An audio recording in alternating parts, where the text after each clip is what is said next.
Welcome to An Ordinary Influencer. I am Alexandra Gaskins, and I am an ordinary gal helping ordinary folks find their footing in the influencer world. I want to talk to you today about how to go about finding products, how to film and edit those products, and then how to upload those edited review videos onto your Amazon storefront. I can remember vividly each one of these different tasks feeling very overwhelming just 9 months ago. There are folks who have thousands of products on their storefront, and the idea of finding thousands of products to review just felt unobtainable. So I want to show you some of the ways that I have found products and then how I go about filming and editing and then uploading to Amazon. And hopefully by the end of this video, you will feel much better prepared to do these tasks.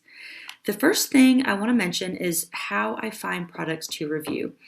The first place is my house. That's the most obvious place to start.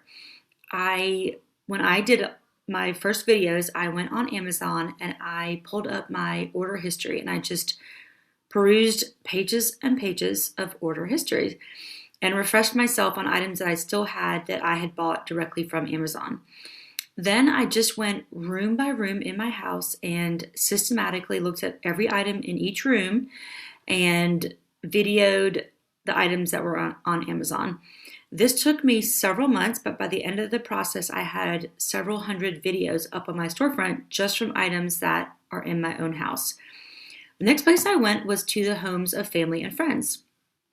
My mother-in-law was incredibly gracious and essentially gave me free rein to review any item in her house. So I was in her closets, I was in her bathrooms, I was in the garage and the kitchen, and was able to review hundreds of items that she has in her home that I don't have in mine, and was able to build up my storefront through reviewing her house. I also have been able to review the homes of several friends. I don't ask friends to review their homes, but several have found out what I'm doing through Amazon and have volunteered their homes. And so in those cases, I will ask them what spaces they're comfortable with me reviewing, and whatever spaces they don't want me in, they close the door and I honor that privacy, and then just review the spaces that have been improved. And it's been a great way to add review videos to my storefront. The next way is going to feel uncomfortable initially, but hear me out. You can find so many products that are out in public. And what I mean by that is if you go to a restaurant and you go to the bathroom and there is a trash can, there is a soap dispenser, paper towel dispenser, a baby changing table, and those things are on Amazon, you can shoot a video of it and you can post it to your storefront.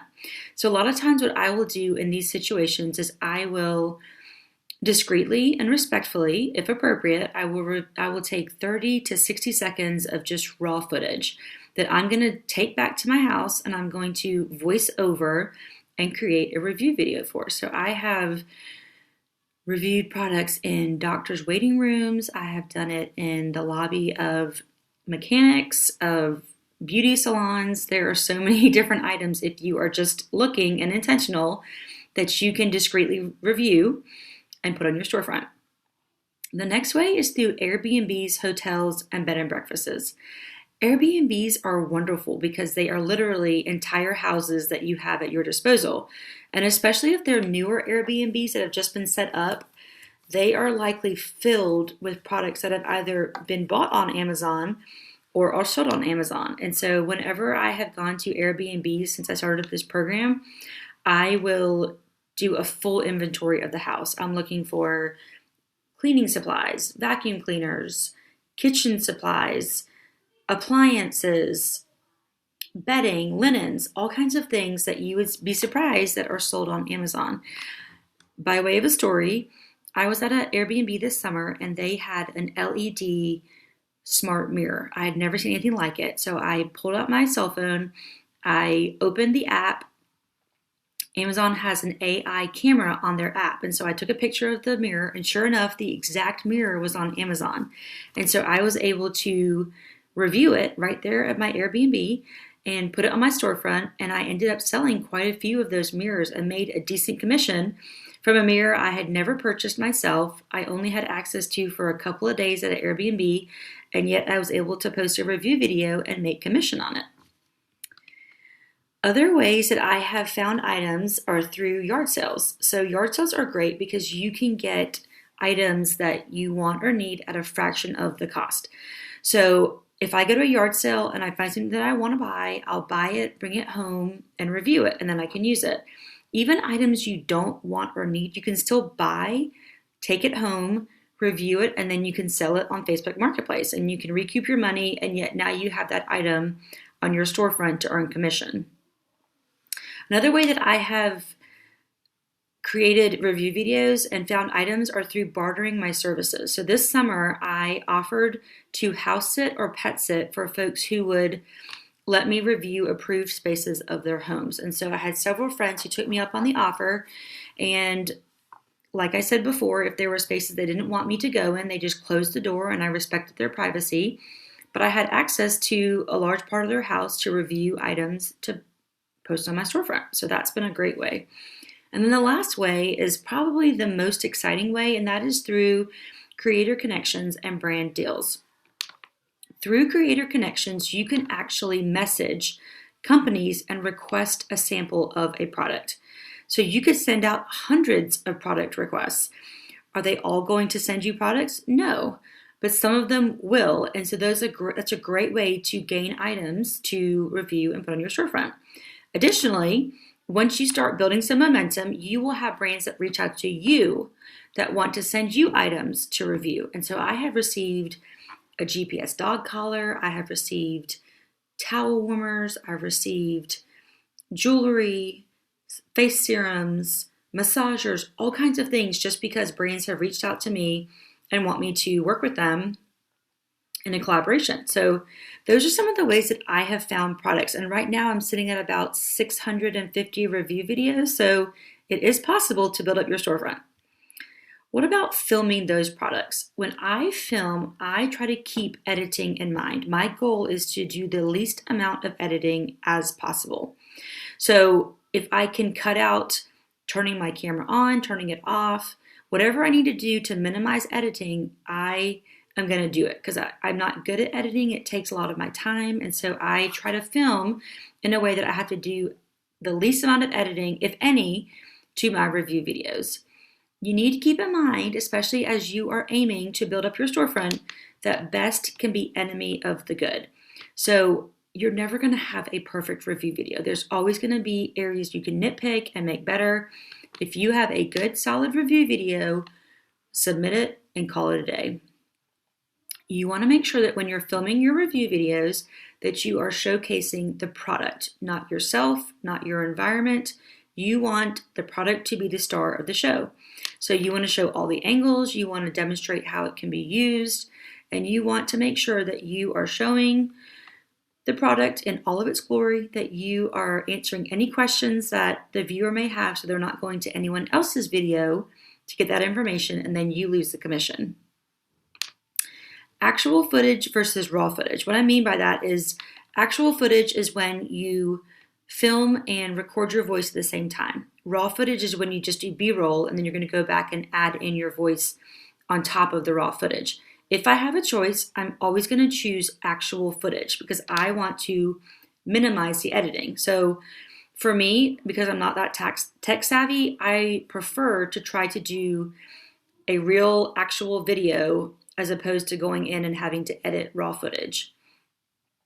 When you film and when you are creating your script, you want to film and talk like you are explaining it to a friend. You want to use language that is relatable, that folks can connect with you. You don't want to sound too scripted, too robotic, that people just feel disconnected and it feels awkward. And then lastly, just keep your time frame in mind. You want to keep your videos between 30 and 90 seconds. That can be really hard to do, especially with certain products. So practice your script, and once you start doing these videos, it will get easier, but you want to keep your videos concise so you don't lose your viewers. What about editing your videos? If I have the choice to re-record a video or edit, I am going to re-record every time. So say I shoot a 60-second video. I would much rather re-record it for 60 seconds than take 5-10 minutes to edit that footage to make it what I need. So for me, It's easier just to delete the first video and start again and re-record it versus editing. You want to make sure that you edit out any content not related to the product. So for me, a lot of times when I start recording my video or when I end my video, there'll be a couple of seconds of me reaching towards my camera. You want to make sure that any of that additional content is edited out so that all that the viewer is seeing is you talking about the product. You also want to adjust your lighting and your sound. If you are in a room that is not well lit or doesn't have good sound quality, you want to make sure that you adjust that so that you have good film quality. So what are the tools that I use for editing? The first thing I use is my phone. There are some great resources directly on your phone. So I use my Photos app first, and then I will go to two apps and also websites called CapCut and Canva.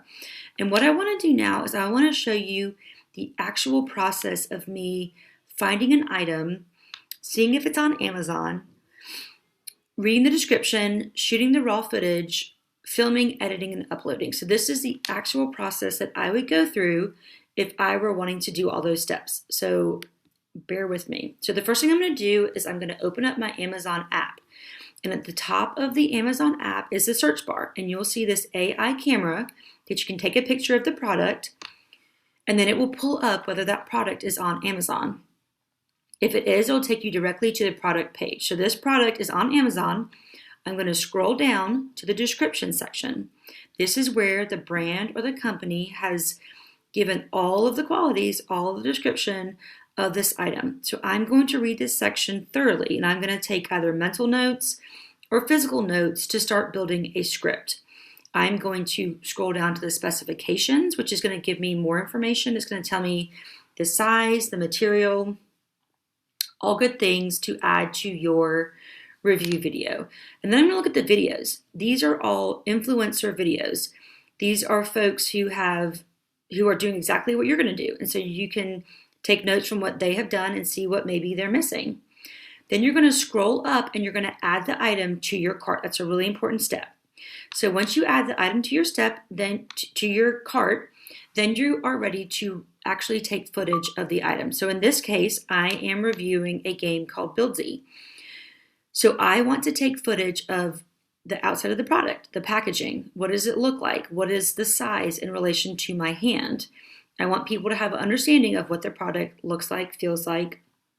And then I'm going to open it up and I'm going to show them all the different pieces that are inside the package. In this instance, it has some game cards. It has an instruction manual. So I will try to explain very quickly the point of the game. I will show them the pieces of this game. I will show them the quality, the color, the size, the material. And then I will show them any other pieces. So in this instance, there are some cards at the top. I will pull those out and explain how they're used. And I will make sure that the person watching my video has a very thorough sense of what it looks like and how it's used. So you can see that's about 60 seconds of footage that I have. And that's footage that I'm going to now go in. I'm going to open up my camera, my Photos app in my phone. And I'm going to take that exact film that I just recorded and I'm going to edit it. So again, a lot of times when I record videos, there's a couple seconds at the beginning and a couple seconds at the end where I have started and stopped my camera, and that needs to be edited out. So it's really easy to do in the iPhone. If you don't have an iPhone, I'm sure your phone has a similar feature where you can go in directly on your phone and edit your videos. So I will first do that and save it. And then I will go to CapCut, which is a free app, and it has a ton of functionality. So once you open CapCut, it's going to be loud for a second. You're going to create a project. You're going to pick your video. And then once you add it, it will then create your video at the bottom of the screen here, and you have all kinds of things that you can do down here. So tons of options. The one that I use is I mute the video right here, and then you'll see that it's muted. And then you can go in and record your voice over it. You can use a teleprompter. You have so many features in this. It's a lot of fun once you get used to it. So I'm going to record over my video and share exactly what the viewers are seeing. So I'm going to describe the packaging. I'm going to describe the pieces that are inside the packaging. I'm going to explain how the game is played. All the things I just recorded, I am going to say in my voiceover. I'm going to try to make my voiceover the exact length of the video. You don't want to have a lot of extra time that's just silent in your video. That's awkward. And you also don't want to talk a lot longer than your video. That's awkward too. So you want to, as much as possible, make your voiceover the exact time of your video. It doesn't have to be to the millisecond, but it needs to be pretty close to the exact time of your video. So once you get that, you can stop it and adjust it. You also can delete this CapCut item, this icon right here. You just tap it and then delete it, and that way it won't show up in your video. So now you have your video and you have your voiceover, and you can listen to it. If you don't like it, you can simply tap it and delete it and start over. So you can do that as many times as you want. You just hit record and you can voice over as many times as you want until you're happy. So I'm gonna just pretend to do it again for you just for example's sake. So you just voice over the same length as the video. And then once you're happy, you're gonna push this little mark on the right side, this little check mark, and then it's gonna export your video. So now you're done editing and you are exporting, and the final video is gonna be on your Photos app. It'll be the last video in your Photos app. And so now you have your voiceover with your raw footage and you're ready to upload. This is super exciting. So once it uploads, you can check it if you want. You can watch it one more time just to make sure it's what you want. Then you're gonna open your Amazon app and you are gonna go down to the little person icon. So open Amazon, and down here you're gonna click the little person icon and you are going to hit create content. You're gonna scroll down to create content. Once you hit that, it's gonna give you the opportunity to post. So you're gonna choose your photo library. You're gonna pick the video that you just made, and now you are uploading that video to your storefront. And so this will take just a few moments to upload. And once it uploads, you're gonna have to do two things. You're gonna have to find that exact item to tag, and it needs to be the exact item. So you'll find it and tag it, and then you have to create a title. Now, if you have added that item to your cart, once you go to tag it, it will be in your browse history. So once you hit browse history, all you have to do is go up to the top and there it is right there. So you can tag it. If you have ordered it, then it will be in your order history. So you will add the item, you'll tag it right here, and then you will create a title. You don't have a lot of space, you don't have a lot of room, so it's just a quick, short title to get people interested in your video. So I said a great screen-free game for kids of all ages, and that's it. So once it uploads, then you are gonna save it. Down here, this little save button will be yellow once it has finished uploading, and then you can submit it. So that is the process of uploading your video and submitting it. So now the post is submitted. This will now appear on your storefront. So if you click your storefront, you will see it as a pending video until it is approved. This usually doesn't take long. It usually happens within an hour or two. Occasionally it will take longer, but typically it happens pretty quickly. So once it's approved, it's now in your published. And so you can see what all you have in your pending, in your published. This is my storefront. If you scroll down on your storefront, you can see what's posted on your storefront. And then you can go to your manage section and you have published, scheduled, needs attention, which that means that Amazon has flagged your video and it needs some kind of edit to be approved. You can draft videos and come back to them. So these are all the functions of managing the content that you want to upload to Amazon.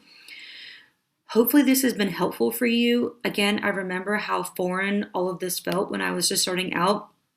My hope is that this answers a lot of questions and makes the process easier and smoother for you. If you have any questions, please don't hesitate to reach out to me.